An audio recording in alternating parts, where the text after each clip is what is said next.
Good evening sir. Good evening.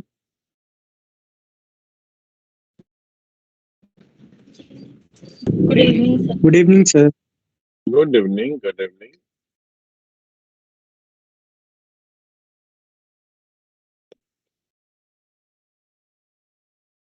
कैसा paper किए हैं आप लोग?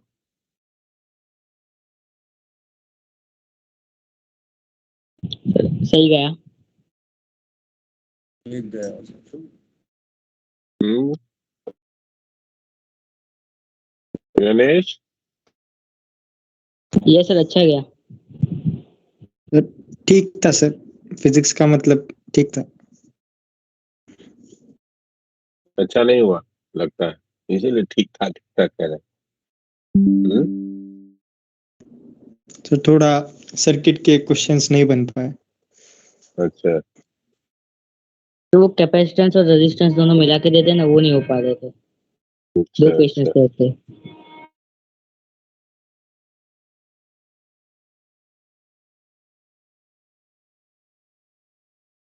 अच्छा, कुछ प्रॉब्लम्स आप लोगों को पूछना है अभी,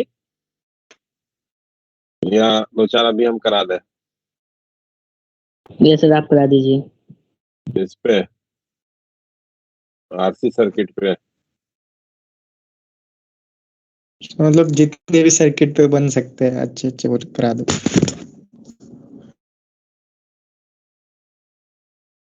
अगला भी तो 1 महीने बाद ही टेस्ट पढ़ने आ रहा, कैसे है?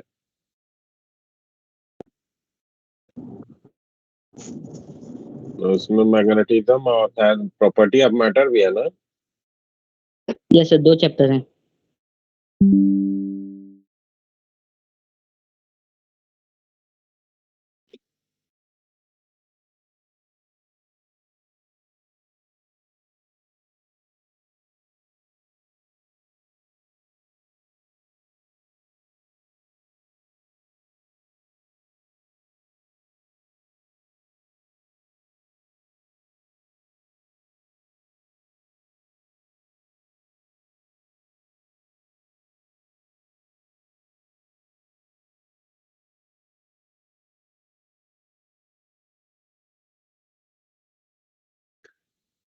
एक 59 ये ट्राई करो। Find the charge on the four capacitor of capacitance 1 microfarad, 2 microfarad, 3 microfarad and 4 microfarad. अब जैसे ये कैपेसिटर और रजिस्टर के अरेंजमेंट से रिलेटेड कोई प्रॉब्लम आपको मिलता है और उसमें अगर आपको टाइम नहीं बोला जा रहा है ना, तो इसका मतलब समझिए कि वो आपको स्टेडी स्टेट से रिलेटेड इंफॉर्मेशन पूछी जा रही है।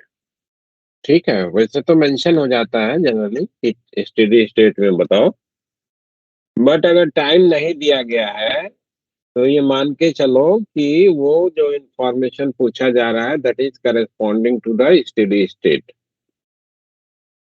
तो स्टेडी स्टेट किसको कहते हैं भाई? स्टेडी स्टेट का क्या मतलब बताया गया है आपको? हेलो, बोलेंगे? Hello. Sir no current in arm connected. हाँ, जिसमें कैपेसिटर जुड़ा है उस आर्म में कोई करंट ना फ्लो करे, है ना, तो आप उसको स्टेडी स्टेट के रूप में जो है वो रिकॉग्नाइज करते हो। जिस आर्म में कैपेसिटर है वहां पे कोई करंट ना हो। तो अब आओ जरा देखते हैं, अपने इस पर्टिकुलर सर्किट को एनालाइज करना है हमें।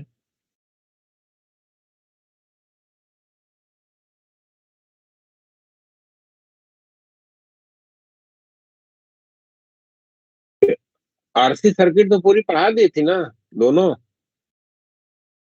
Yes sir. Yes sir. और वो भी बता दिया था एक अलग से, डेल्टा और स्टार कन्वर्जन भी। Yes sir. चलो, तो यानी कि दो चार प्रॉब्लम्स थी आपको कराने।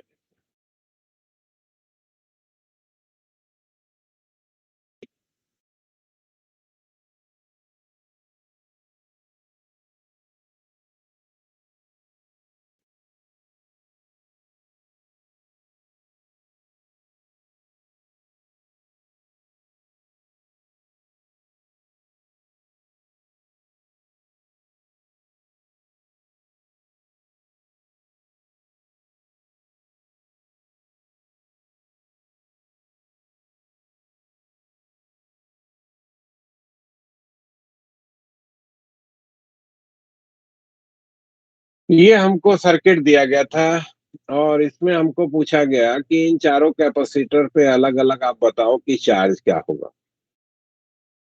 तो मान लीजिए आपने कहा क्या कि इस वाले रजिस्टर में जो करंट है वो I1 की फ्लो कर रही है। तो आपको मालूम है कि स्टेडी स्टेट का डिस्कशन है, तो कैपेसिटर वाले आर्म में कोई करंट नहीं होगी, तो यहाँ भी करंट हमारी I1 की हो जाएगी, है ना? Yes sir. क्योंकि इस आर्म में तो कोई करंट होनी नहीं है। तो ऐसे केस में इसमें अगर I1 है तो यहाँ भी I1 होगी। अब इस लूप में अगर हम लोग घूम जाए तो ये I1 की क्या वैल्यू है वो हमको पता हो जाएगी। 6 माइनस का I1 माइनस का 2I1 that is equal to 0। या I1 के लिए इंफॉर्मेशन हो गया 2 एम्पियर का। तो ये 2 एम्पियर की करंट हो गई। अब अगर आप देखो तो इसको हम थोड़ा नाम दे देते हैं जिससे आसान हो जाएगा, ABC, और ये D पॉइंट कह दे रहे हैं, इसको E कह दे रहे हैं, इसको F कह दे रहे हैं। ए और बी के बीच का जो पोटेंशियल डिफरेंस है वही हमारे इस 1 माइक्रोफैराड के क्रॉस पोटेंशियल डिफरेंस होगा। Yes sir. Yes sir. तो VA माइनस का VB, ये हमको मालूम है कि ये लिखा जाएगा I1 इंटू 1 के, that is 2 into yes 1 sir. That is 2 volt. तो चार्ज जो हमारा 1 माइक्रोफैराड पे जाएगा, 1 माइक्रोफैराड पे जो चार्ज होगा वो लिखा जाएगा 2 वोल्ट का पोटेंशियल डिफरेंस और 1 माइक्रोफैराड का कैपेसिटेंस। तो ये हो गया 2 माइक्रो कूलम का चार्ज हो गया। ठीक है, समझ में आई बात? Yes sir. इसी तरीके से अगर आप बी और सी पॉइंट के बीच का पोटेंशियल डिफरेंस देखें तो वो हमारे इस वाले कैपेसिटर के क्रॉस का पोटेंशियल डिफरेंस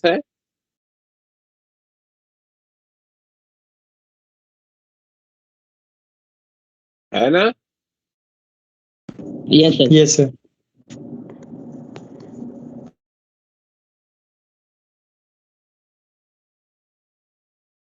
तो ये हो गया 2 गुना में 2, दैट इज 4 वोल्ट का पोटेंशियल डिफरेंस। तो जो चार्ज होगा हमारे 2 माइक्रोफैराड पे वो हो गया पोटेंशियल डिफरेंस के क्रॉस 4 वोल्ट का है और कैपेसिटेंस इसका 2 माइक्रोफैराड है, तो 1 माइक्रोकूलम का चार्ज हो गया। Yes sir. अब इस वाले आर्म में अगर करंट I2 कह रहे हैं तो स्टेडी स्टेट में यहाँ भी करंट I2 होगी, क्योंकि कैपेसिटर वाले आर्म में कोई करंट नहीं होनी है। अब इधर में इस लूप में अगर हम लोग घूम जाए तो हमें पोटेंशियल डिफरेंस को लिखने के लिए करंट की जानकारी हो जाएगी। 6 माइनस का 3I2 माइनस का 3I2 that is equal to 0। यानी कि I2 के बारे में जानकारी हो गया कि ये 1 एम्पियर की करंट होगी। तो VD और VE का जो डिफरेंस होगा, D और E पॉइंट के बीच का पोटेंशियल डिफरेंस होगा, वो लिखा जाएगा I2 इंटू रेजिस्टेंस जो कि 3 ओम का है। ठीक है, तो 3 वोल्ट का पोटेंशियल डिफरेंस हो गया। D और E के बीच जो पोटेंशियल डिफरेंस है वही 3 माइक्रोफैराड के क्रॉस भी होगा। Yes sir. तो चार्ज अंदर 3 माइक्रोफैराड अगर आपसे पूछा जा रहा है तो वो हो जाएगा कितना? जो वोल्टेज है 3 volt multiplied by 3 that is 9 micro coulomb का। इसी तरीके से E और F के बीच का जो पोटेंशियल डिफरेंस होगा वो भी 1 इंटू 3 का 3 वोल्ट हो जाएगा। तो 4 माइक्रोफैराड का जो कैपेसिटर है उस पे जो चार्ज आएगा वो हो जाएगा 3 into 4 that is 12 micro coulomb का। ठीक है ना? तो इस तरीके से कभी आपको रजिस्टर और कैपेसिटर के कॉम्बिनेशन की बात करी जा रही हो तो वहां पे स्टेडी स्टेट के करस्पॉन्डिंग वर्किंग को कर सकते हैं। ठीक है? Yes sir. Yes sir. एक प्रॉब्लम और स्टेडी स्टेट का कर लीजिए तो फिर ट्रांजिएंट में चलते हैं।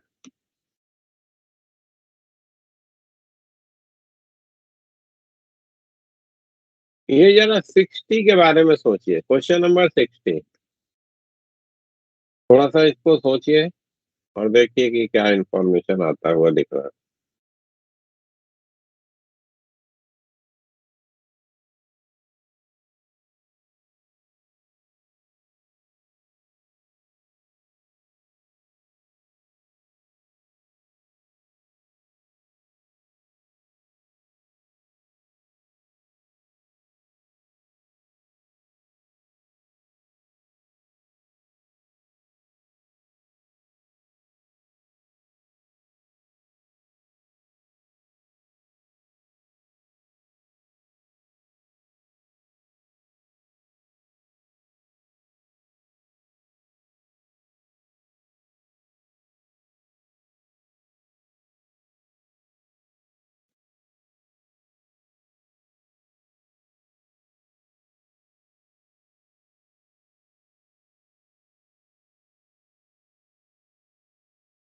तुम पढ़ लिया ठीक से, ध्यान से?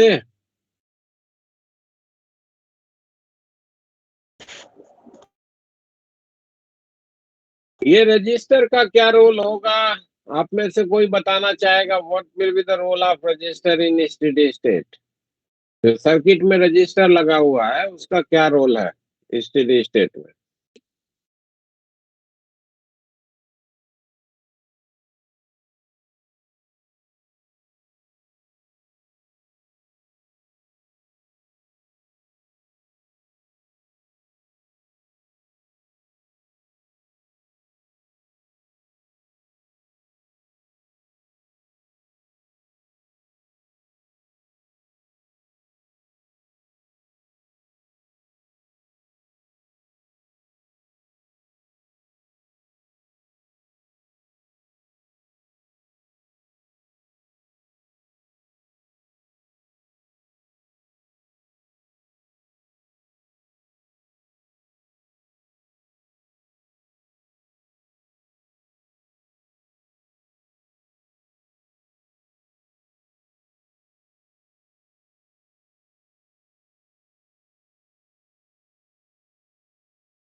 अच्छा, ये 20 है, ये 10।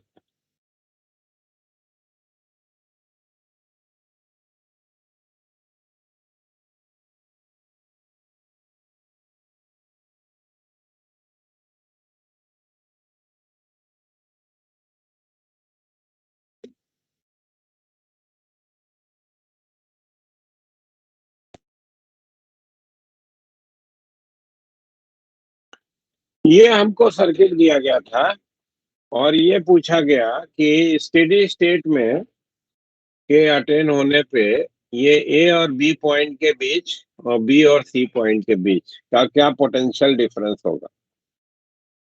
तो हमें ये सबसे पहले तो ये देखना है कि what will be the role of these registers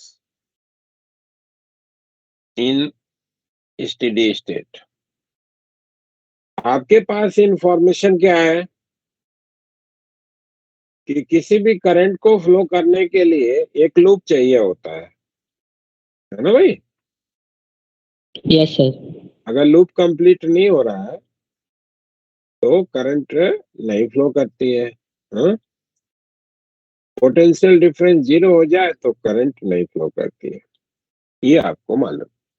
अब इधर से देखो, मान लो कि इस बैटरी से करंट ड्रॉ हुई और ये करंट इधर से जाना चाहा, तो ये कैपेसिटर ने ब्लॉक कर दिया, क्योंकि स्टेडी स्टेट में आपको मालूम है कि कैपेसिटर के थ्रू करंट नहीं होती है। Yes sir. और ये करंट मान लो कि इधर से जाना चाहा तो इस कैपेसिटर ने ब्लॉक कर दिया, और ये करंट अगर इधर से फ्लो करना चाहा तो इसने ब्लॉक कर दिया। कहीं से कोई रास्ता फ्लो ऑफ करंट के लिए नहीं मिल रहा। पिछले प्रॉब्लम में क्या हो रहा था, एक लूप बन जा रहा था भाई, रजिस्टर से और बैटरी के कॉम्बिनेशन से ऐसे, ठीक है? तो उस रजिस्टर में करंट फ्लो कर जा रही थी, इसमें भी एक लूप बन गया तो इस रजिस्टर में करंट आ गई थी। बट अभी में देखो, तो अभी में कहीं से कोई लूप कंप्लीट नहीं होने जा रहा, ठीक है? Yes yes sir. सर। तो ऐसे केस में आपके पास इंफॉर्मेशन क्या बनेगा कि जैसे ही सर्किट में स्टेडी स्टेट अटेन होगा, इन इस सर्किट में कहीं से कोई करंट नहीं फ्लो करेगी। यानी कि ये जो रजिस्टर आपको इधर में लगा के रखे गए हैं भाई, ये 10 ओम 20 ओम के, ये बेसिकली केवल आपको परेशान करने के लिए हैं। स्टेडी स्टेट में इनका कोई रोल नहीं है। ठीक है ना। आपको मालूम है कि अगर कोई रजिस्टर ऐसा दिख रहा है जिसमें कोई करंट नहीं फ्लो कर रही है, तो you can withdraw that register from that position, वहां से आप उसको हटा सकते हो। ठीक है ना। तो आप यस अगर सर। चाहो तो यस सर। इनको यहाँ से विड्रॉ कर लो है। और जैसे ही आपने इनको विड्रॉ किया, ये जो क्वेश्चन है वो आपके प्रीवियस चैप्टर का प्रॉब्लम बन गया।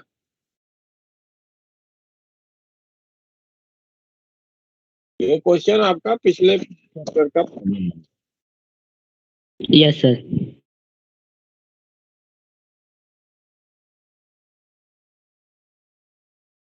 ये सिचुएशन ये हो गई। अब क्या आप ए और बी और बी और सी के बीच का पोटेंशियल डिफरेंस बता सकते हैं कि मैं बताता चलूं?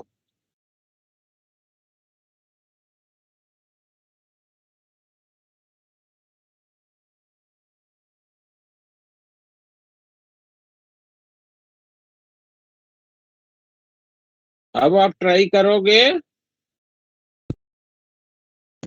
Yes sir. Yes sir. तो करिए। अब तो हो जाना चाहिए। ये तो पिछला चैप्टर का प्रॉब्लम बन गया।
मिला?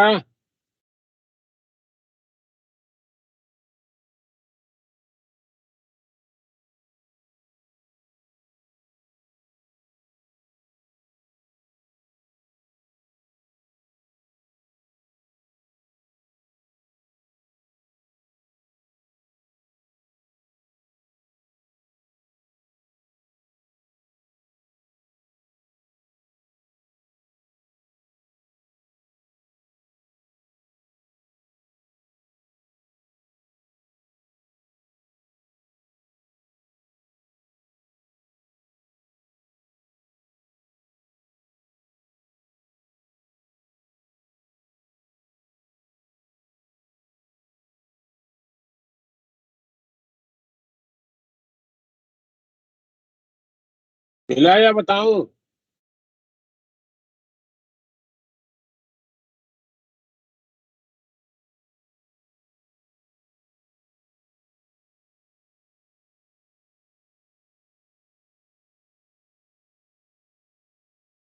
सर 1 मिनट ट्राई कर रहा हूँ।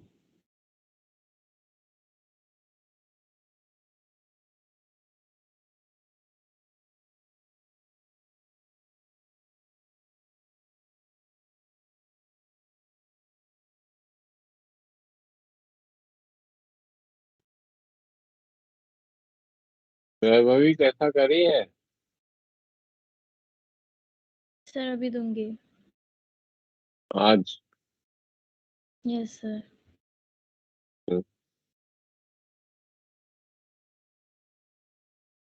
चलो देखो जरा इसको समझो। अब इस ए और बी और सी के बीच पोटेंशियल डिफरेंस चाहिए, तो थोड़ा सा हम इस सर्किट को और सिंप्लीफाइड वे में जो है वो आपको ड्रॉ करते हैं, जिससे आपकी वर्किंग थोड़ी आसान हो जाए। और सिंपल वे में समझिए इसको। ये ए पॉइंट से ये 3 माइक्रोफैराड का जो कैपेसिटर है उसका एक प्लेट जुड़ा हुआ है, और इस 3 माइक्रोफैराड का भी एक प्लेट जुड़ा हुआ है, और इन दोनों के जो दूसरे प्लेट हैं वो पॉइंट बी पे जुड़े हैं, तो दोनों को दूसरे प्लेट को बी पॉइंट पे जोड़ दिया। ठीक है भाई, ये 3 और ये भी 3। इस बी पॉइंट से इस 1 माइक्रोफैराड और इस 1 माइक्रोफैराड दोनों के एक एक प्लेट जुड़े हुए हैं, तो दोनों के एक एक प्लेट को इस बी पॉइंट से जोड़ दिया। और दूसरी जो प्लेट है इन दोनों की वो पॉइंट सी पे जुड़ी हुई है, तो दूसरी प्लेट को उठा के इन दोनों का सी पे जोड़ दिया। ये तुम्हारा पॉइंट सी हो गया, ये ए हो गया। और ये वाले कैपेसिटर को देखिए तो इसकी एक प्लेट ए पॉइंट पे और दूसरी प्लेट जो है वो सी पॉइंट पे जुड़ी हुई है, तो ए और सी के बीच में ये कैपेसिटर हमने जोड़ दिया 1 माइक्रोफैराड, ये 1 माइक्रोफैराड और ये 1 माइक्रोफैराड, और ए और सी के बीच में बैटरी भी लगी है। यही सर्किट है ना? Yes sir. अब आपको क्या दिखता है कि ये 6 का 3 का पैरेलल है, 6 माइक्रो फैराड हो गया इनका इक्विवेलेंट, यस सर। और 1 का पैरेलल है, इनका इक्विवेलेंट 2 माइक्रोफैराड हो गया। ए और सी के बीच में दो कैपेसिटर अब आपके पास बन गए, एक 6 माइक्रोफैराड का है, एक 2 माइक्रोफैराड का है, दोनों सीरीज में जुड़े हैं। तो सीरीज कनेक्शन में जो वोल्टेज का डिवीजन होता है वो इनवर्स रेशियो ऑफ कैपेसिटेंस में होता है। तो VA माइनस ऑफ VB, ये आपको मालूम है कि ये लिखा जाएगा 2 divided by 2 plus 6 multiplied by VA minus का VC। क्यों भाई, ठीक है? तो VA माइनस ऑफ VB ये इक्वल हो जाएगा 1/4, और VA माइनस VC कितना है? ए और सी के बीच का पोटेंशियल डिफरेंस बैटरी के थ्रू जाइए 100 वोल्ट, तो ये हो गया 25 वोल्ट। ए और बी के बीच का पोटेंशियल डिफरेंस 25 वोल्ट, तो बी और सी के बीच का पोटेंशियल डिफरेंस क्या हो जाएगा? 100 माइनस का 25, दैट इज 75 वोल्ट। तो बी और सी के बीच में 75 वोल्ट है, ए और बी के बीच में 25 वोल्ट है। ठीक है? Yes sir. स्टेडी स्टेट का मतलब होता है कि जिस आर्म में कैपेसिटर कनेक्टेड है उसमें करंट 0 हो जाती है। ठीक है, there is no current through the arm connected with capacitor. अब आइए थोड़ा ट्रांजिएंट में चलते हैं।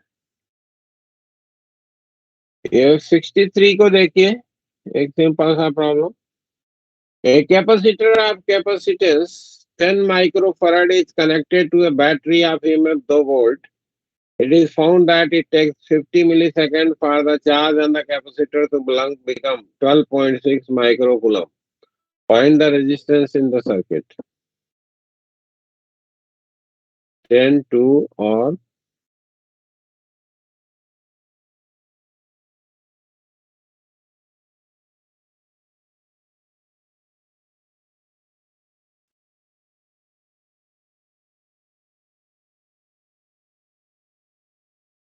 ये हमको प्रॉब्लम में क्या कहा गया कि एक कैपेसिटर है 10 माइक्रोफैराड का है, इसके साथ एक रजिस्टर को और एक बैटरी को जिसका ईएमएफ 2 वोल्ट का है कनेक्ट कर दिया आपने। तो t equals to 50 millisecond पे जो charge at the plate of the capacitor है ये 12.6 माइक्रोकूलम का है। तो बताना है कि जो सर्किट में रेजिस्टेंस है वो कितने का यूज किया गया। अब चूंकि स्पेसिफिकली आपको टाइम मेंशन करा गया, दैट मीन्स कि this is a case of transient stage. ठीक है। और आपको मालूम है कि जब कैपेसिटर और रजिस्टर के कॉम्बिनेशन को एक बैटरी से आप कनेक्ट करते हो, तो जो charge appearing at the plate of the capacitor होता है, that is given by Q equals to zeta C 1 minus e to the power minus का टी बाई आर सी, है ना। Yes sir.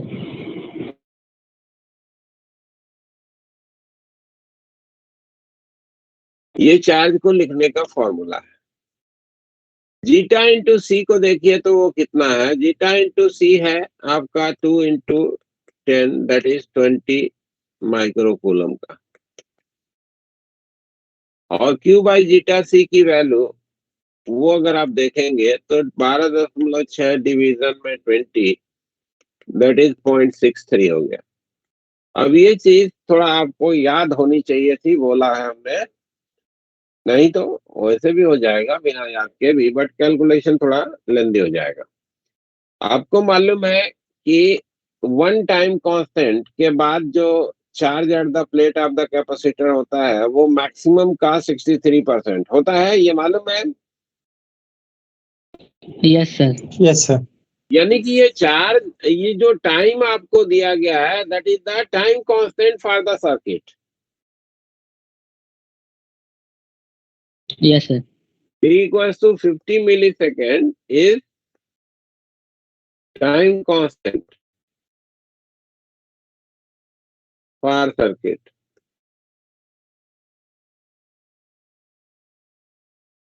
और टाइम कांस्टेंट क्या होता है, R into C. R into C equals to 50 into 10 to the power minus का 3। C आपको मालूम है, R पूछा गया था तो आप इधर से लिख लो। R की वैल्यू क्या हो जाएगी भाई, 50 into 10 to the power minus का 3 डिवाइडेड बाई C कितना था,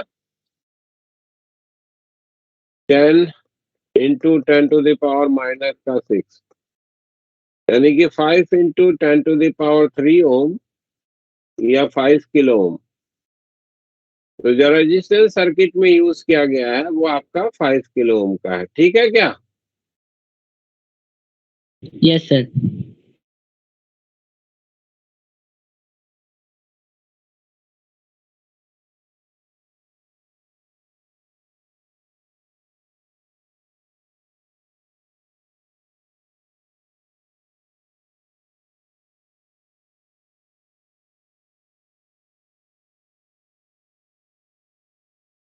सेवेंटी देखिए,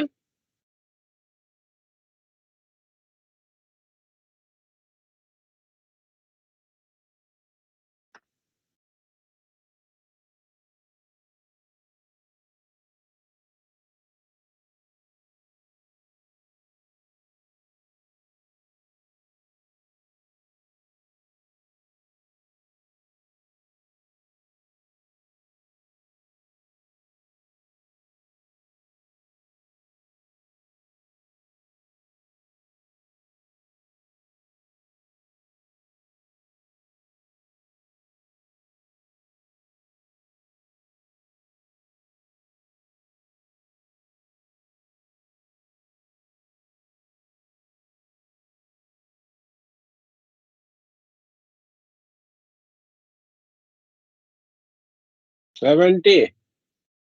How many time constant will elapse before the current in the charging RC circuit drop to half of its initial value?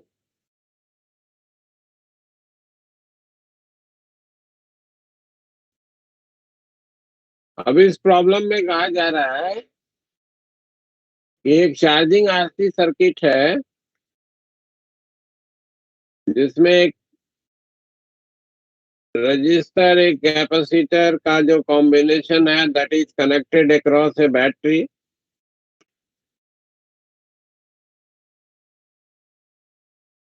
तो किसी समय पे जो करंट हमारे सर्किट में होती है आई, इसको लिखने का आपको फॉर्मूला है I that is equal to zeta by R e to the power minus का टी बाई आर सी होता है।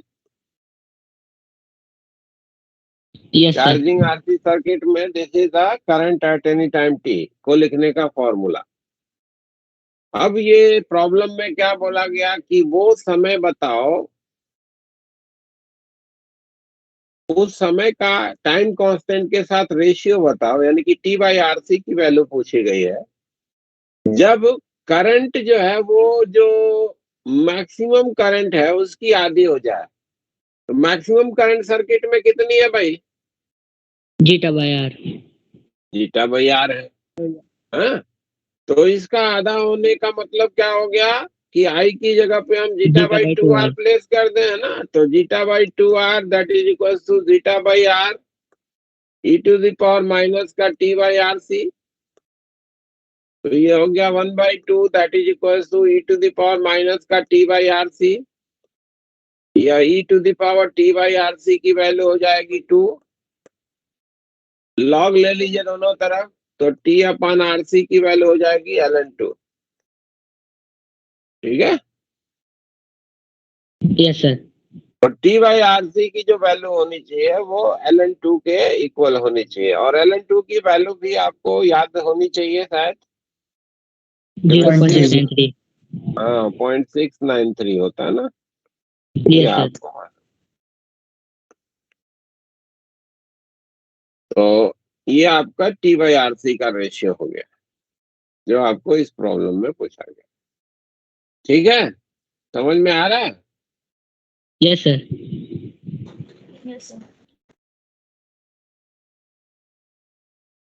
जरा ये तब 73 कर जाओ, इसी तरीके का है। How many time constant will elapse before the power delivered by the battery drops to half of its maximum value in the RC circuit? Power delivered by the battery पूछा गया जब मैक्सिमम का आधा हो जाएगा।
बना?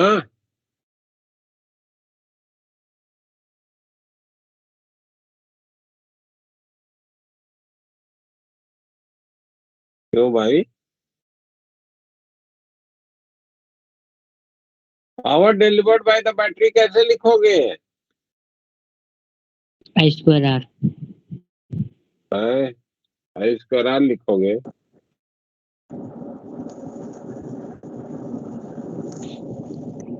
कि जीटा इंटू आई लिखोगे ना भाई? Yes work sir. Done by the battery क्या होता है? Work done by the battery होता है क्यू इंटू जीटा। तो इसी का रेट जो होगा वही तो पावर होगा, यानी कि क्यू इंटू आई। पावर डिलीवर्ड बाय बैटरी,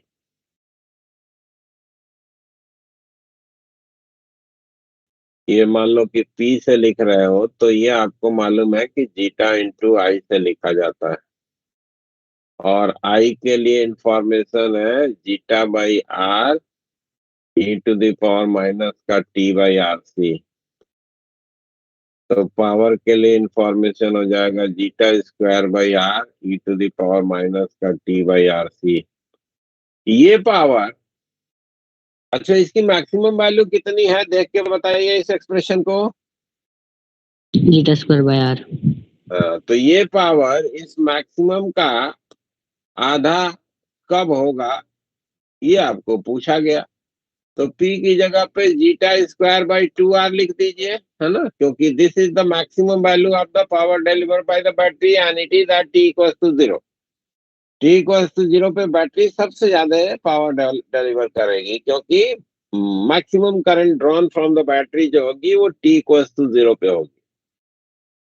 तो zeta square by R e to the power minus का T बाई RC। तो फिर से सॉल्व करोगे तो T by RC same function है, वही LN2 मिलेगा ना। Yes sir.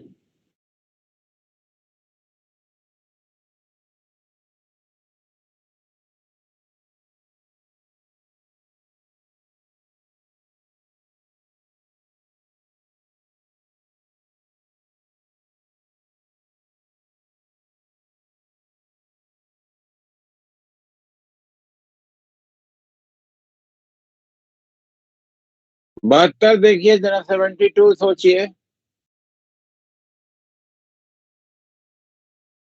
Question number 72।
मिला किसी को?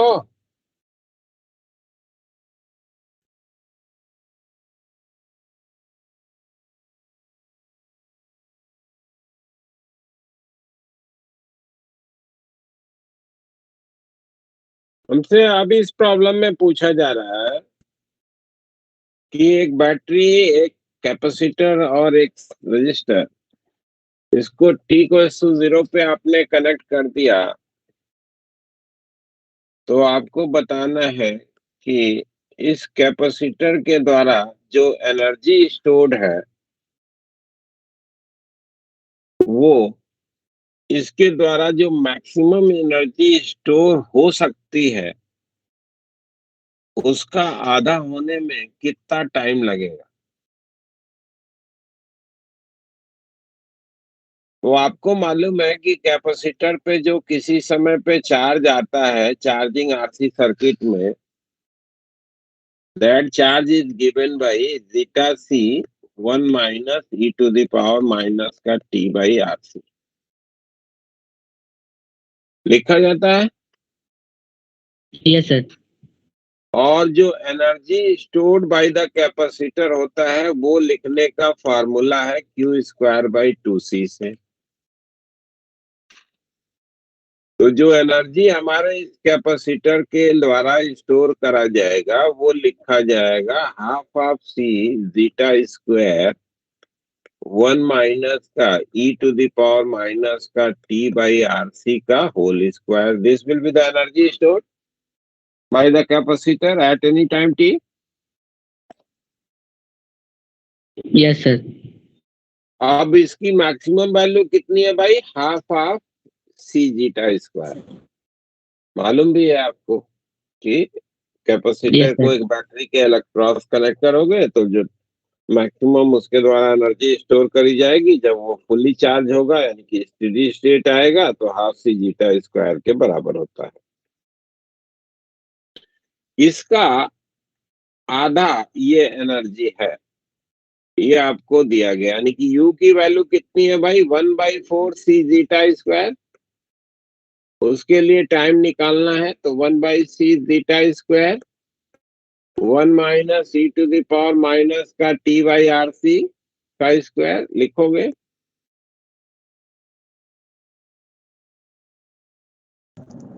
Yes sir. यानी कि ये आपको मिल गया 1/2 that is equal to 1 minus e to the power minus का T/RC का स्क्वायर, यानी कि 1 minus e to the power minus T/RC की वैल्यू हो जाएगी 1/√2, यानी कि e to the power minus का T/RC की वैल्यू हो जाएगी 1 माइनस 1/√2, दैट इज √2 माइनस 1/√2, यानी कि T/RC की वैल्यू हो जाएगी, पहले उल्टा कर लेते हैं, e to the power T/RC की वैल्यू हो जाएगी √2 डिवीजन में √2 माइनस 1। अब लॉग ले लेंगे तो T/RC की वैल्यू हो जाएगी ln √2 अपॉन √2 माइनस 1। ठीक है, यस सर। ये वो Yes, sir. टाइम और टाइम कांस्टेंट का रेशियो होगा जब energy stored by the capacitor, जो उसके द्वारा स्टेडी स्टेट एनर्जी स्टोर्ड है, उसका मैक्सिमम होगा, उसका आधा होगा।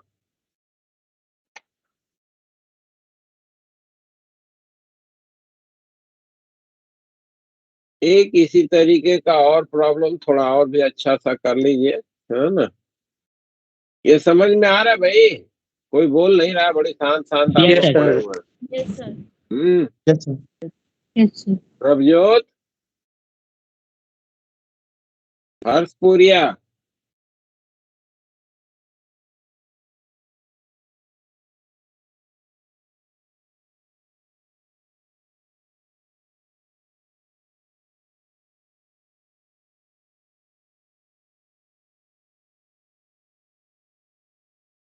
प्रभजोत सोई है क्या आप, या क्लास में है? सर मैं हूँ। मैं पहले बोल समझ रही में थी, शायद आपको आवाज नहीं आई। नहीं, मेरे को नहीं सुनाई दिया। फिर अब मैंने तेज उतारी। समझ में आ रही बात? Yes sir. मेरा प्रॉब्लम समझ में आ रहे हैं? Yes sir. तो तुम लोग कोई रिस्पॉन्ड नहीं कर रहे हो भाई। चलो, एक ये प्रॉब्लम देखिए, 74 एक देख लीजिए।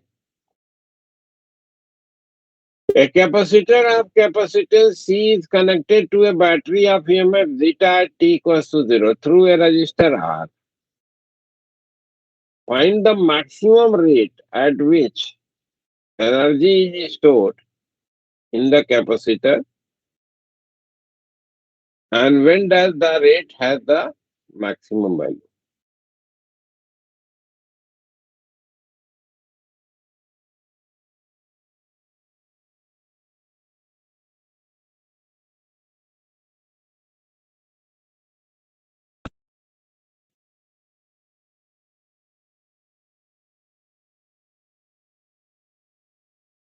हमसे अब इस प्रॉब्लम में क्या कहा गया कि एक कैपेसिटर है, इसको एक रजिस्टर के थ्रू बैटरी से जोड़ दिया,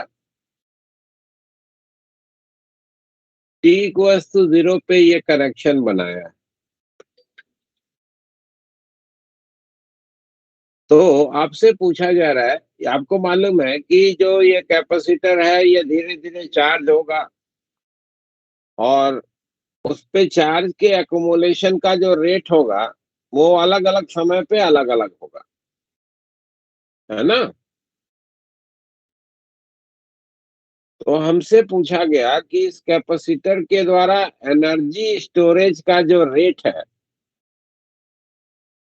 एनर्जी स्टोर कैसे लिखना है उसका फॉर्मूला अभी हम लोगों ने थोड़ी देर पहले बनाया है ना, कि एनर्जी स्टोर को लिखने का फॉर्मूला है half C zeta square 1 minus e to the power minus का टी बाई आर सी का होल स्क्वायर। ये अभी फॉर्मूला हम लोगों ने बनाया कि एनर्जी स्टोर जो होगा वो इससे लिखेंगे। हमको इसके बारे में नहीं पूछा गया है, हमसे क्या पूछा गया है कि इसका जो एनर्जी स्टोरेज का जो रेट है, तो रेट लिखने के लिए क्या करोगे? Differentiate. Rate of energy storage अगर लिखना है तो इसी को हम लोग क्या करें, डिफरेंशिएट कर दें। मान लीजिए कि उसको ई से दिखा दे रहे है ना, डी यू डी टी करना है, तो इसको डिफरेंशिएट कर देंगे तो एनर्जी स्टोरेज का रेट मिल जाएगा। क्लियर? Yes sir. वो कब मैक्सिमम है ये पूछा है आपसे, तो उसको मैक्सिमाइज करिए। ठीक है, यस सर, यानी इक्वल टू 0। एक बार और डिफरेंशिएट करिए और फिर इक्वल टू 0 प्लेस करिए। ठीक है ना,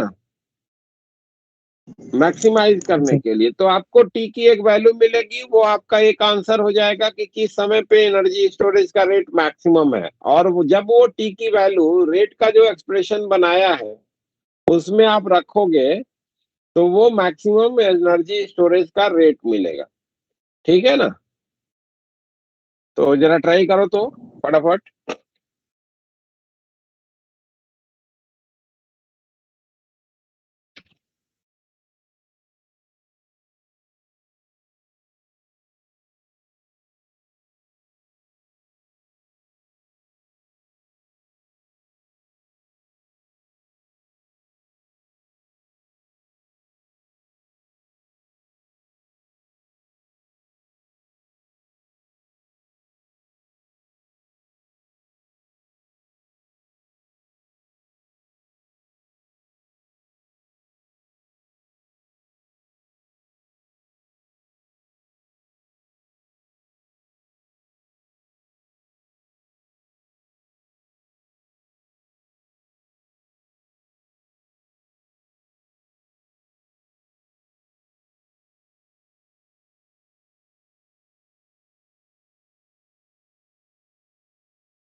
मिला किसी को?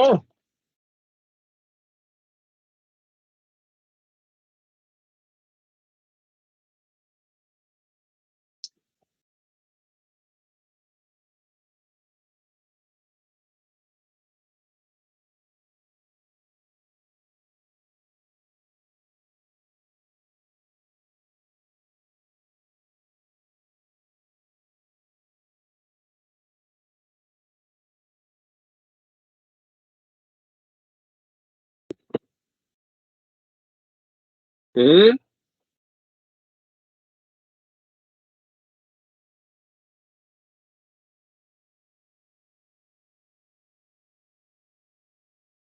मिला क्या किसी को?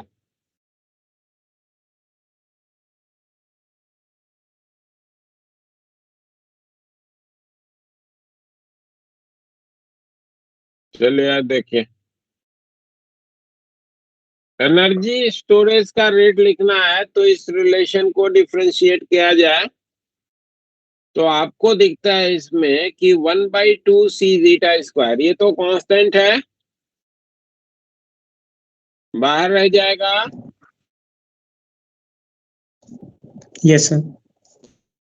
और इसको चेन रूल से डिफरेंशिएट करिए। तो इसका डिफरेंशिएशन मैं डायरेक्ट लिख रहा हूं, अगर किसी को असुविधा लगेगी तो बोलेगा, तो इसको फिर से डिटेल कर दूंगा। ये हो जाएगा 2 1 minus e to the power minus का T by R C into 1/RC into e to the power minus का टी बाई आर सी। ये मिलेगा क्या? इसका डिफरेंशिएशन दिख रहा है सबको? यस सर, ये मिलेगा। Yes sir. ठीक है भाई। Yes sir. तो एनर्जी स्टोरेज का रेट का फॉर्मूला हो गया zeta square by R 1 minus e to the power minus का T by R C into e to the power minus का टी बाई आर सी। इसको थोड़ा सा सिंपल कर लें, जिससे अगला हमको रेट फिर से इसको डिफरेंशिएट करना है, उसमें आसानी रहे। तो जीटा स्क्वायर बाय 4r। तो हाँ जी, ठीक है, फाइनल आंसर ना? Yes sir. हाँ ठीक। तो इसको हम इधर में ब्रैकेट के अंदर कर लेते हैं, तो e to the power minus का टी बाई आर सी हो गया, और माइनस का e to the power minus का 2t बाई आर सी हो जाएगा।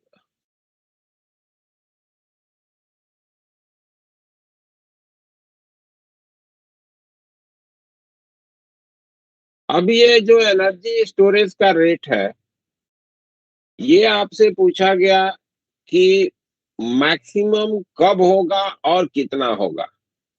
ठीक है, तो ये तो एनर्जी स्टोरेज का रेट लिखा आपने। इसके मैक्सिमम होने के लिए क्या क्राइटेरिया है? For E to be maximum,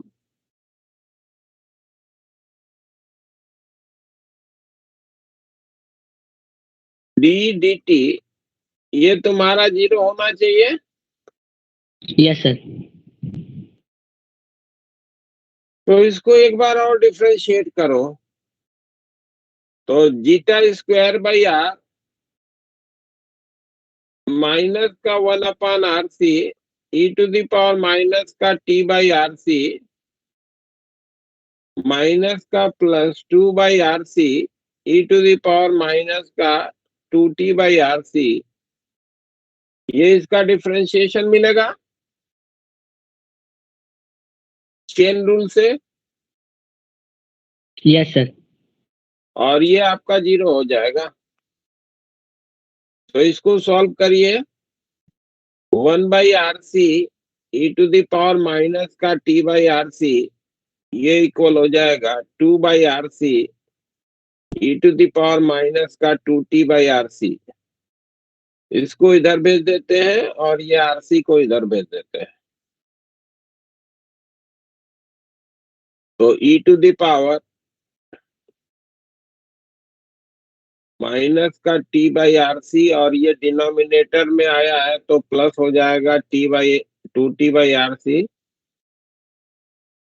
और ये इक्वल हो जाएगा 2k, यानी कि t बाई आर सी की वैल्यू ln2 हो गई। तो एक तो आपको मिल गया t की वैल्यू RC ln2, ये वो टाइम हो गया जब एनर्जी स्टोरेज का रेट मैक्सिमम हो गया। तो एक तो क्वेश्चन में ये पूछा गया था कि ये एनर्जी स्टोरेज का रेट मैक्सिमम कब होगा, ये बताओ। तो this will be the one answer कि RC ln2 वो टाइम होगा जब एनर्जी स्टोरेज का रेट मैक्सिमम होगा। और कितना होगा ये भी पूछा गया। तो ये जो t की वैल्यू आपको मिली है वो आप इस एक्सप्रेशन में रख दो, e वाले में, तो e की मैक्सिमम वैल्यू मिल जाएगी ना। e का मैक्सिमम वैल्यू हो जाएगा जीटा स्क्वायर बाई आर और e to the power minus का RC ln2 divided by RC minus e to the power minus का 2 RC ln 2 divided by RC लिख सकते हैं क्या इतना? टी की यस वैल्यू सर। रख के। तो ये हो जाएगा zeta square by R e to the power minus का ln 2 और ये हो जाएगा माइनस का e to the power minus का 2 ln 2। 2 ln 2 को ln 4 लिख सकते हैं। Yes sir. Yes sir. तो zeta square by R e to the power minus ln 2 minus e to the power minus ln 4। तो e to the power minus ln 2 ये आपको मालूम है क्या लिखा जाएगा? 1/2। 1/2 और e to the power minus ln 4 1/4। 1/4। ठीक है, तो ये हो जाएगा जीटा स्क्वायर डिवीजन में 4R। तो ये मैक्सिमम एनर्जी का स्टोरेज का रेट होगा और वो कब होगा? RC ln 2 पे होगा। ठीक है ना? Yes sir. Yes sir. किसी को कोई प्रॉब्लम इसमें कहीं पे कहीं चीज समझ में ना आई हो?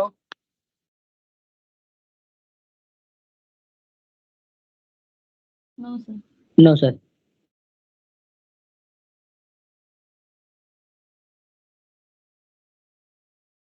नोट भी कर लिए? Yes sir.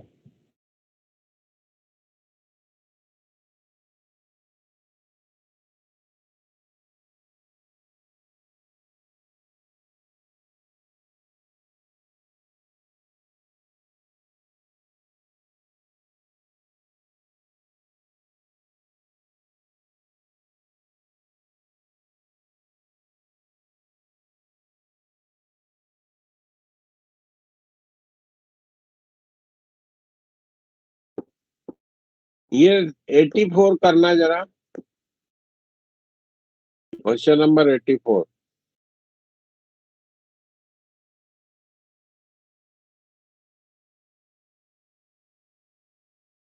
A capacitor of capacitance C is given a charge Q at t equals to 0 and it is then connected to an ideal battery of EMF zeta through a resistance R. Find the charge on the capacitor as the function of time.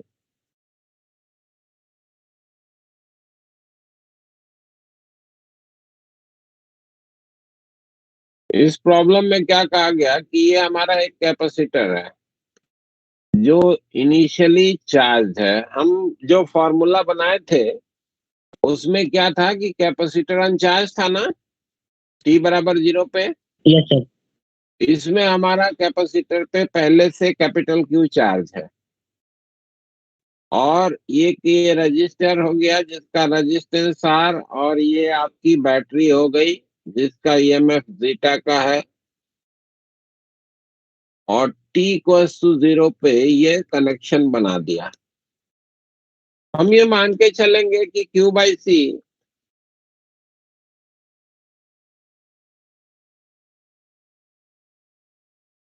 हम ये मान के चलेंगे कि Q/C is less than zeta ना। ठीक है, ये मान के चलेंगे बैटरी का जो वोल्टेज है वो बड़ा है।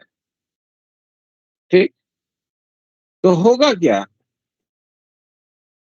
कि जो बैटरी का वोल्टेज बड़ा है उसके कारण अब इस पे चार्ज बदलेगा। छोटा भी होता तो भी बदलता, बट वो डिस्चार्जिंग का केस हो जाता है। अगर छोटा होता तो जीटा की वैल्यू अगर Q से छोटी हो जाती तो वो डिस्चार्जिंग का केस हो जाता और जीटा की वैल्यू Q से बड़ी है, माने Q/C से बड़ी है, तो ये चार्जिंग ऑफ द कैपेसिटर का केस हो गया। तो इस पे टाइम के पासेस के साथ साथ चार्ज जो होगा वो बढ़ता जाएगा। किसी टाइम पे t पे अगर चार्ज को Q कह रहे हो तो फर्दर टाइम जो dt है उसमें मान लो कि चार्ज में इंक्रीमेंट dq का हुआ तो इसमें करंट जो आई हो जाएगी वो आपकी dq dt से लिखी जाएगी, rate of increment of charge at the plate of the capacitor, that will be the yes sir. current। तो t टाइम पे आप किरचॉफ लूप लॉ लगा दीजिए और इक्वेशन लिख जाइए, बिल्कुल वही इक्वेशन बनेगा जो हमने अनचार्ज कैपेसिटर के लिए बनाया था। बस करना क्या है, लिमिट उसकी बदल देनी है ना। जो आपकी लिमिट पिछली बार क्या लगा था, 0 से क्यों बना था लिमिट कैपेसिटर पे चार्ज का, याद अगर आ रहा हो तो, चार्जिंग ऑफ कैपेसिटर के यस सर। केस में। ठीक है, तो 0 से क्यों की हमने लिमिट लगाई थी वहां पे। अब की बार आपको लिमिट लगानी होगी कैपिटल क्यू से स्मॉल क्यू, और उसको इंटीग्रेट कर देना है सेम लिमिट के करेस्पॉन्डिंग। फाइनली एक्सप्रेशन बना के आपको बताना है, करना है आपको।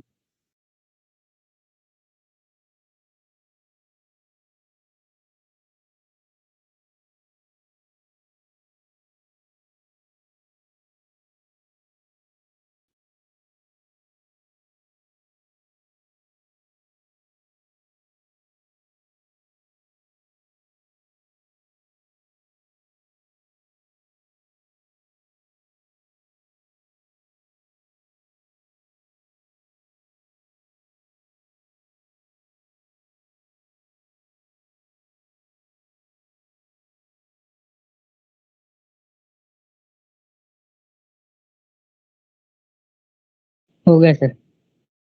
मिल गया। Yes sir. बताओ रिजल्ट बताओ। Zeta C into 1 - e⁻t/-t plus q into -t q⁻t/-t/rc।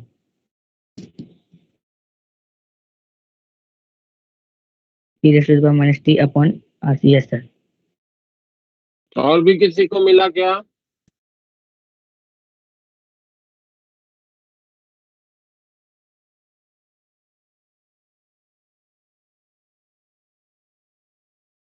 हाँ गणेश, क्या मिला? सेम है सर। गुड। और किसी को?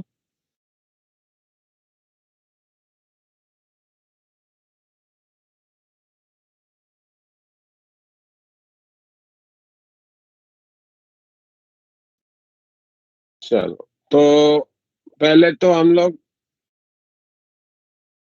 इसको टाइम टी के लिए लूप लॉ को अप्लाई करते हैं। तो जीटा का गेन, क्यू बाई सी का लॉस, आई इंटू आर का loss, that is equal to 0।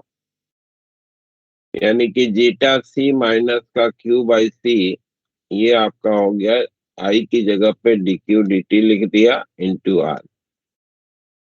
यानी कि डीक्यू डिवीजन में जीटा सी माइनस का Q, that is equal to dt by R सी।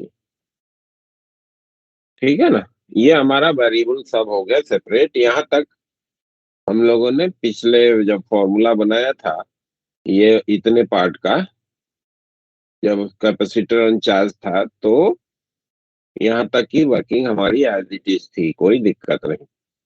अब यहाँ पे केवल लिमिट आपको बदलना है। वहां पे t इक्वल्स टू 0 पे जो चार्ज था वो 0 था, यहाँ पे कैपिटल Q है। ठीक है ना, और टाइम t पे चार्ज को हम लोग लिखना चाहते हैं क्या, Q लिख दिया। तो लेफ्ट साइड का इंटीग्रेशन हो जाएगा ln जीटा सी माइनस का Q डिवाइडेड बाई -1। ये बाएं साइड का यस सर। इंटीग्रेशन, और इसकी लिमिट है आपकी कैपिटल Q से स्मॉल q की, और दाहिने साइड में लिमिट के साथ वैल्यू हो जाएगी t/rc की। अब इस यस सर। -1 को राइट साइड में ट्रांसफर ले लेते हैं और इसमें वैल्यू प्लेस करते हैं। तो ln जीटा सी माइनस का Q माइनस का ln जीटा सी माइनस का क्यू, ये इक्वल हो जाएगा माइनस का T by R C. Log A minus log B log A by B है, तो zeta C minus Q division में zeta C minus capital Q, ये हो जाएगा माइनस का टी बाई आर सी। तो एंटी लॉग करेंगे तो जीटा सी माइनस का क्यू डिवीजन में zeta C minus capital Q, ये इक्वल हो जाएगा e to the power minus का T by R C. Cross multiply करके थोड़ा अरेंज करिए तो Q equals to zeta C minus का zeta C into e to the power minus का टी बाई आर सी और प्लस का Q e to the power minus का T by R सी। इधर से जीटा सी बाहर निकाल लो, तो बस अंतर क्या हो रहा है कि ये टर्म एक्स्ट्रा यहाँ पे ऐड हो जा रहा है, Q e to the power minus का T by R, charge at the plate of the capacitor को लिखने के लिए। ठीक है, तो ये यस ध्यान सर। में रखिए कि अगर पहले से कैपेसिटर चार्ज है तो आपके पास इंफॉर्मेशन बनेगा कि जो charge at the plate of the capacitor होगा, वो जीरो चार्ज के करस्पॉन्डिंग जो फॉर्मूला आपको मालूम है, उसी में Q into e to the power minus का T by R C, that is time constant, को लिख देना। ठीक है, yes sir. Yes sir. Clear है? Yes sir. Yes sir. अच्छा, इसमें जो है कभी कभी ऐसे भी प्रॉब्लम मिलते हैं जिसमें आपको केवल अपनी सर्किट का टाइम कांस्टेंट पूछा जाता है। ठीक है, अब नेचुरल है कि टाइम कांस्टेंट अगर केवल पूछेगा तो ऐसा नहीं है कि एक रजिस्टर और एक कैपेसिटर जो है वहां पे कनेक्टेड होगा, उसमें टाइम कांस्टेंट आपको बताना होगा। या चार्ज के बारे में भी बहुत बार इंफॉर्मेशन पूछा जाता है, वैसे एडवांस के लिए बात कर रहे हैं। तो एक तो ये आपका जो है वो बेसिक तरीका हो गया जो आपको इधर में हमने ओरिजिनल फार्मूले के डेरिवेशन के दौरान या इस प्रॉब्लम को करने के दौरान यूज करा। एक तो ये तरीका हो गया कि हम उसको जो है ई के पावर वाले फॉर्म में जो है वो रिप्रेजेंट करेंगे, और टी का जिसके साथ रेशियो होगा that will be defined as the time constant. ठीक है, यस सर। एक तो ये तरीका हो गया। दूसरा तरीका क्या है, या कॉम्प्लिकेटेड केसेस जितने हमारे रजिस्टर कैपेसिटर अलग अलग जोड़ते जाएंगे, उतने ही जो है वो सर्किट को ऐड करना, एनालाइज करना थोड़ा मुश्किल होता जाएगा, है ना। तो वहां पे आप एक तरीका यूज कर सकते हैं।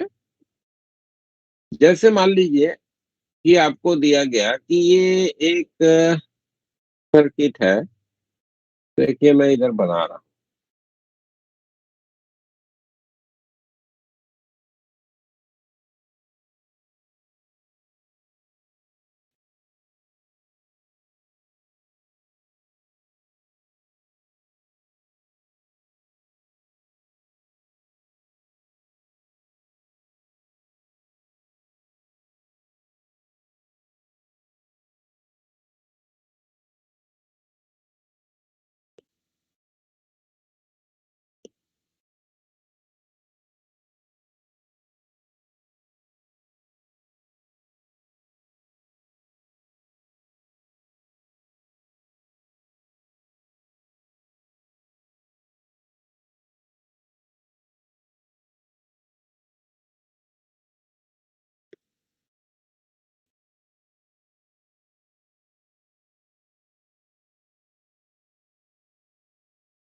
C1 C2 कर दें, R1 R2 कर दें, थोड़ा और अच्छे तरीके से समझ में आ जाएगा। ठीक है, मान लो कि ये हमको एक सर्किट दे दिया, ठीक है, और आपसे ये पूछा गया कि what is the time constant for this circuit, इस सर्किट का टाइम कांस्टेंट क्या है, या ये पूछ दिया आपसे कि what will be the charge on individual capacitor, भी पूछा जा सकता है। ठीक है, किसी टाइम टी पे इंडिविजुअल कैपेसिटर पे चार्ज क्या है उसके बारे में भी इंफॉर्मेशन आपसे पूछा जा सकता है। तो टाइम कांस्टेंट के बारे में इंफॉर्मेशन को बनाने के लिए क्या तरीका है कि आप इस बैटरी को यहां से हटा दीजिए। ठीक है, बैटरी को हटा के वहां पे स्ट्रेट वायर कनेक्शन दे दीजिए, और जो भी हमारे सर्किट में कैपेसिटर है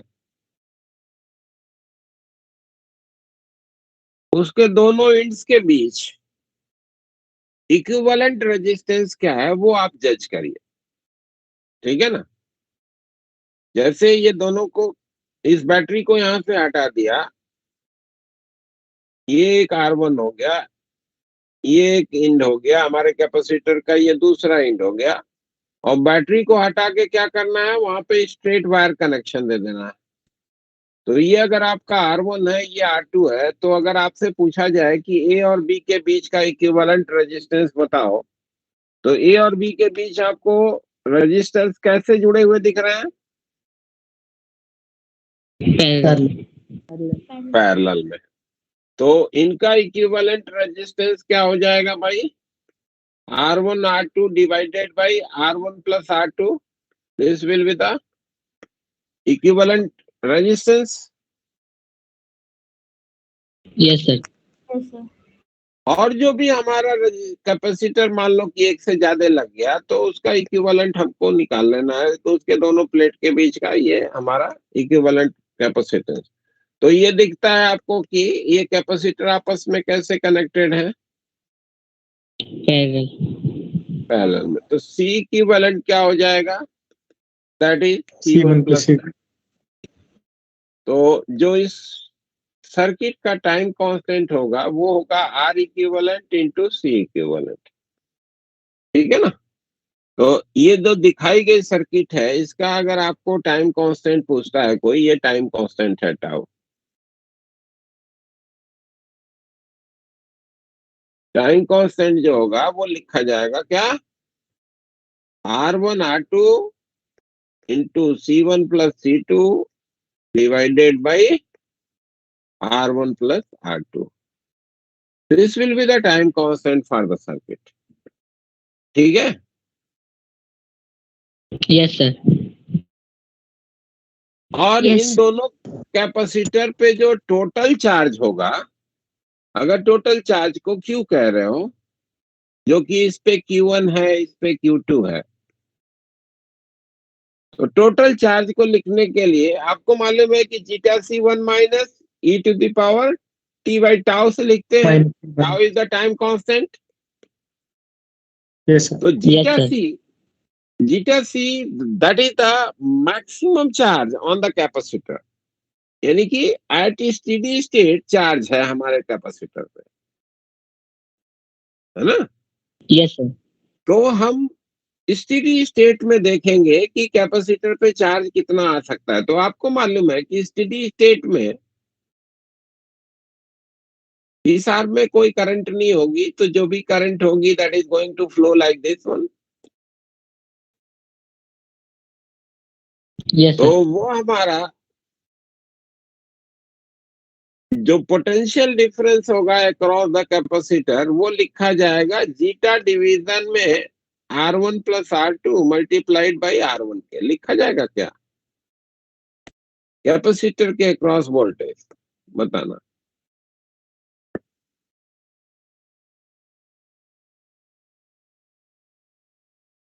yes sir.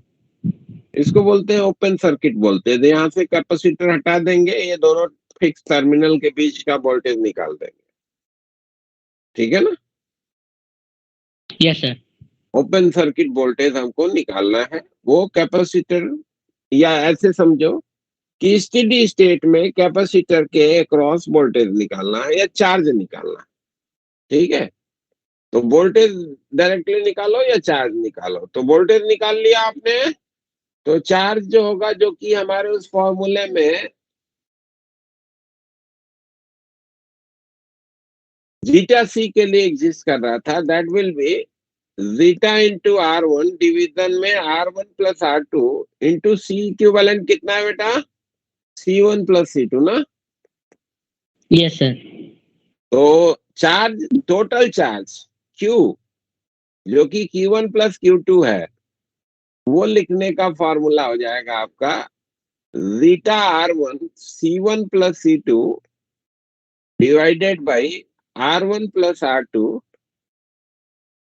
1 minus e to the power minus का t बाई RC, यानी कि t R1 plus R2 divided by R1 R2 into C1 plus C2। ये इसका किसी टाइम t पे total charge on both the capacitor मिलेगा, ये formula बन जाएगा, ठीक है। Yes this sir. Will be the charge. ये हमारा रिप्लेसमेंट जीटा सी के लिए हो गया, that is the maximum possible charge which can be appear on that particular capacitors. और ये हमारा टाइम कांस्टेंट का रिप्लेसमेंट है, ठीक है। अब इंडिविजुअल पे पूछेगा अगर, तो ऐसे प्रॉब्लम में क्या करेंगे, आपको मालूम है कि दोनों के क्रॉस वोल्टेज तो सेम होना है भाई, यस सर। हाँ? और पैरेलल कनेक्शन में जो चार्ज का डिवीजन होता है वो आपको मालूम है कि सेम रेशियो ऑफ कैपेसिटेंस में होता है ना। Yes sir. तो आपको मालूम है कि Q1 अगर आपसे कोई पूछेगा Q1 की पहले वाले पे कितना होगा, तो C1 divided by C1 plus C2 into Q होता है ना। Yes sir.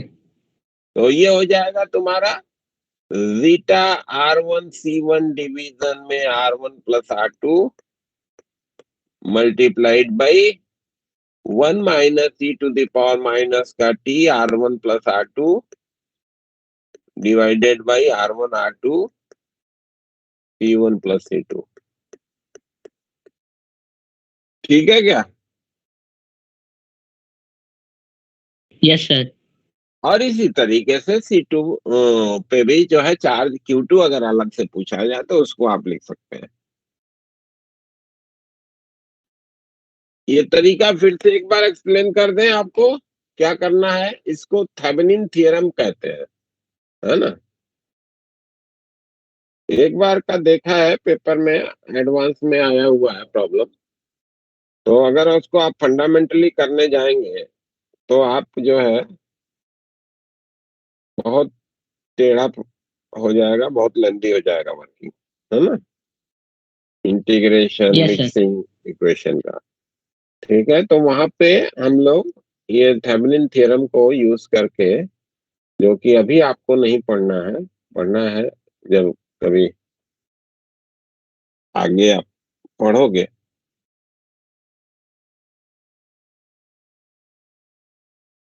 इंजीनियरिंग आप करोगे तो भी पढ़ोगे, और अगर आप फिजिक्स से बीएससी वगैरह करोगे तो मे भी शायद हो सकता है वहां भी पढ़ाया जाता।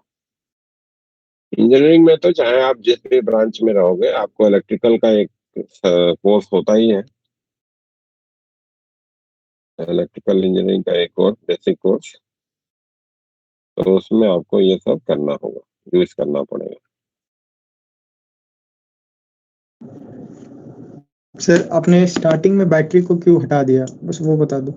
वो बता रहे हैं ना, वही तो थ्योरम।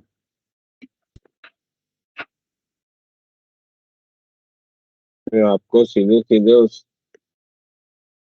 इंफॉर्मेशन को यूज करना बताया।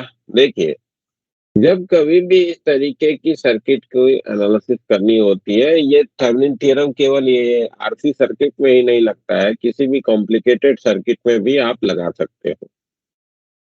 ठीक है ना, कोई भी कॉम्प्लिकेटेड सर्किट में लगा सकते हो इसको।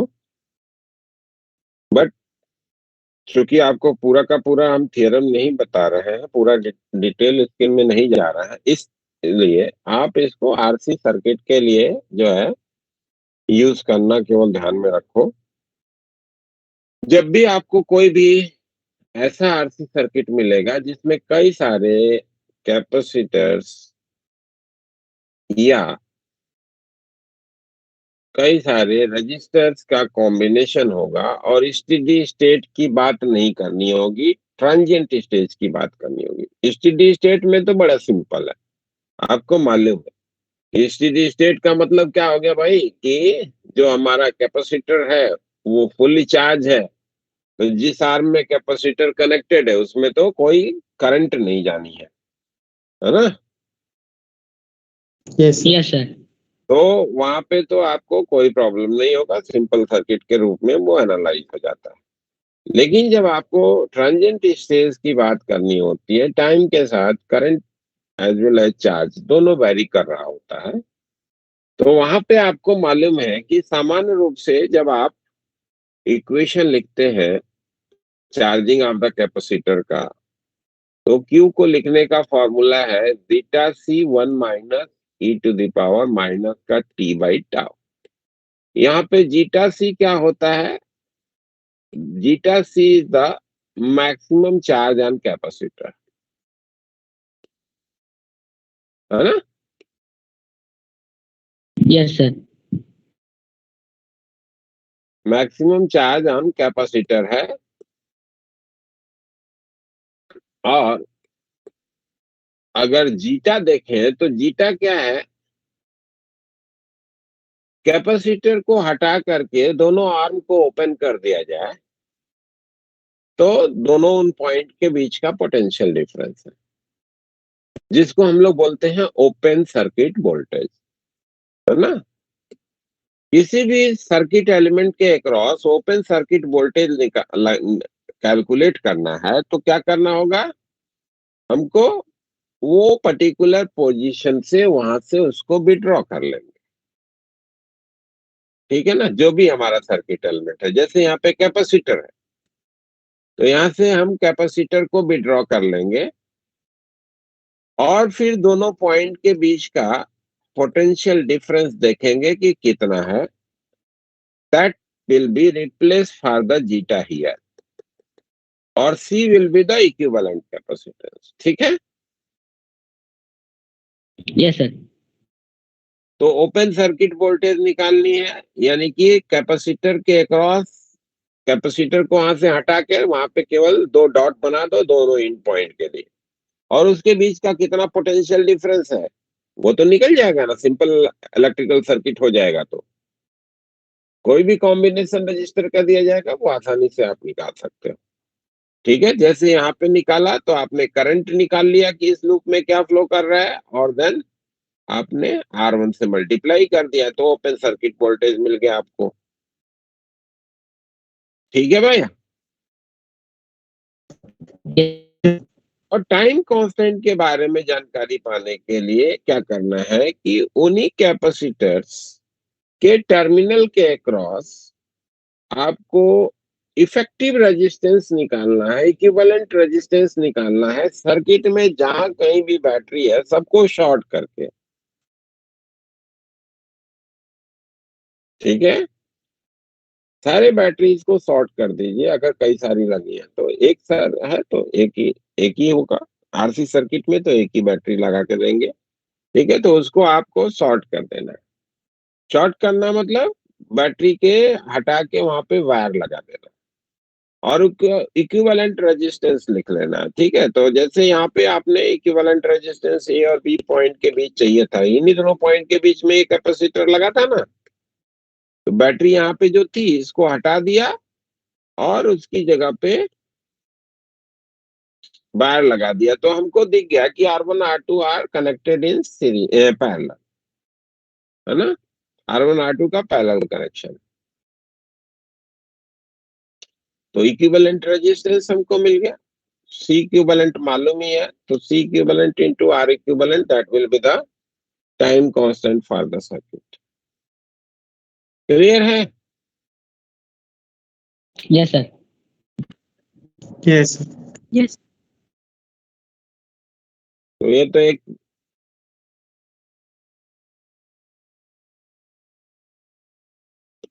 कॉम्प्लिकेटेड अरेंजमेंट बना दिया था, अब आओ जरा एक सिंपल सा देख लो।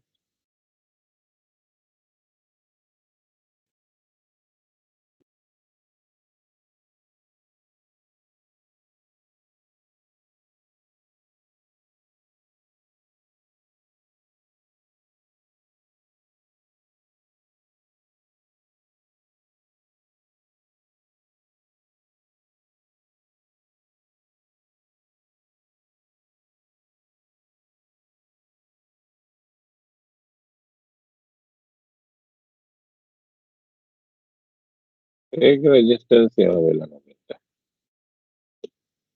है, आर आर आर सी। इसका टाइम कांस्टेंट क्यों निकालो, टाइम कांस्टेंट क्या होगा, what will be the time constant for this circuit?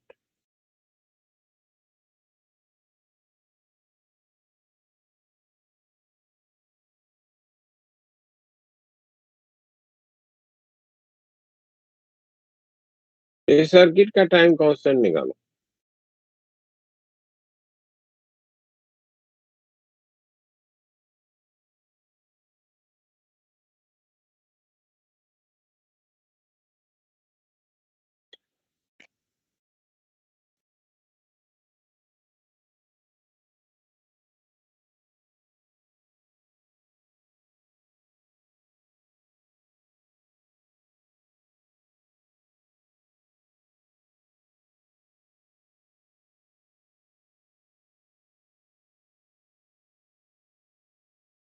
मिला? Sir 2RC/3। 2RC/3। Yes very good, yes sir, 2R3/3। Very good, very good. चलिए देखिए, अब जिनका नहीं बन पाया वो लोग जरा इसको देखें। हाँ, अब इसका टाइम कांस्टेंट चाहिए तो आपको क्या करना है भाई, ये दोनों टर्मिनल्स हो गए कैपेसिटर के, दोनों प्लेट का, इधर से ये रजिस्टर है, इधर से ये रजिस्टर है, और फिर ये रजिस्टर है। बैटरी को हटा करके वहां तार लगा दिया, यही तो है ना। Yes sir. थोड़ा सा इसको सिंपल वे में देखो तो ये आर और ये आर आपस में सीरीज में है, और फिर ये आर के साथ वो पैरेलल में है ना। तो 2R into R divided by 2R plus R, तो दैट इज 2R/3, इसका इक्विवेलेंट रेजिस्टेंस हो गया। और सर्किट में जो कैपेसिटेंस है वो C है, तो टाइम कांस्टेंट क्या हो जाएगा, 2R/3 into C। This will be the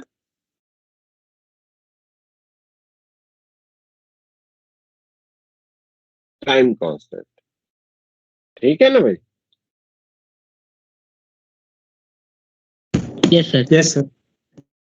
अब ओपन सर्किट वोल्टेज भी निकालना होगा, तो हम लोग क्या करेंगे, इन्हीं दोनों टर्मिनल, कैपेसिटर वहां से हटा दिया, ठीक है, इन्हीं दोनों पॉइंट के बीच का पोटेंशियल डिफरेंस चाहिए, तो ऐसे करंट फ्लो करेगी ना, zeta/3R की यस सर। करंट हो जाएगी, और ये दोनों पॉइंट के बीच का VA माइनस का VB, A पॉइंट और B पॉइंट के बीच का पोटेंशियल डिफरेंस क्या हो गया, zeta/3 R yes sir ji. Into R, yes sir. That is zeta/3।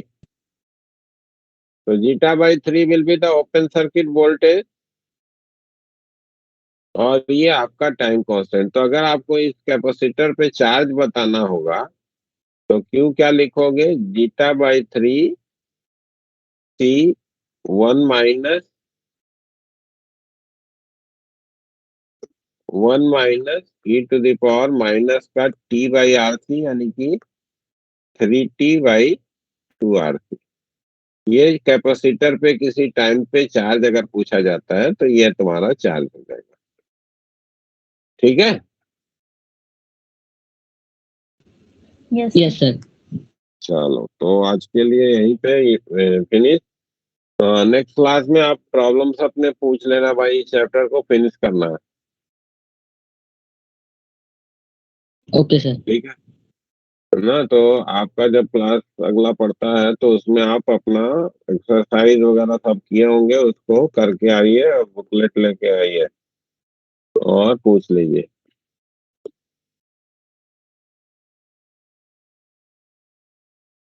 अभी एक थैंक क्लास यू। प्रॉब्लम करा देते हैं आपके, है ना। 1 मिनट यार, अटेंडेंस हुआ है कि नहीं देख लेने दो।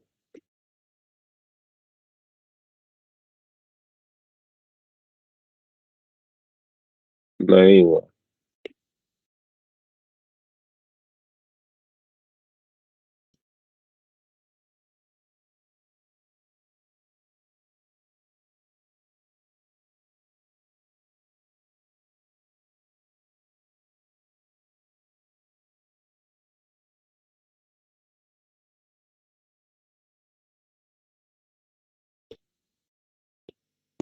Thank you sir.